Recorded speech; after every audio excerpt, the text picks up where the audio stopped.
প্রিয় দর্শক, আজকে আমরা লতিফ নামটি সম্পর্কে জানব। এই নামটি রাখা যাবে কিনা, এটি ইসলামিক নাম কিনা, এর অর্থ কি বা এটি কোন ভাষার শব্দ, সেসব সম্পর্কে আমরা জানব। তো আসসালামু আলাইকুম দর্শক, আপনারা দেখছেন আব্দুল্লাহ ভিডি। ইসলামে সুন্দর নাম রাখার ব্যাপারে বেশ তাগিদ দেওয়া হয়েছে। মুসলিম শরীফের এক হাদিসে এসেছে, প্রত্যেক মানুষের উপরে তার নামের প্রভাব পড়ে, তাই আমাদের উচিত সুন্দর অর্থবহ ইসলামিক নাম রাখা।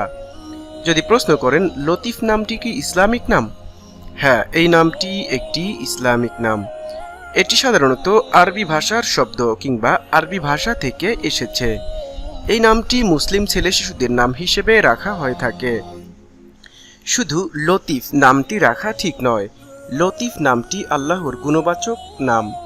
লতিফ নামটি কেবল আল্লাহর নামই হতে পারে। আপনাদের নামের অর্থ জানতে কিংবা ভিডিও পেতে কমেন্টে নামটি লিখে সাবস্ক্রাইব করে রাখতে পারেন। মুসলিম শিশুর জন্য যে সমস্ত নামগুলো রাখতে পারবেন তার মধ্যে এটি একটি উল্লেখযোগ্য নাম।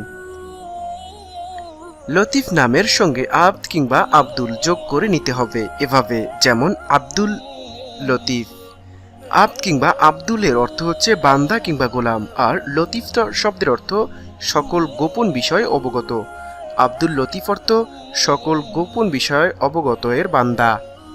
লতিফ নামের বন্ধুদেরকে ভিডিওটি শেয়ার করে জানিয়ে দিন। ধন্যবাদ। সাবস্ক্রাইব করে সাথেই থাকুন। আসসালামু আলাইকুম রহমতুল্লাহ।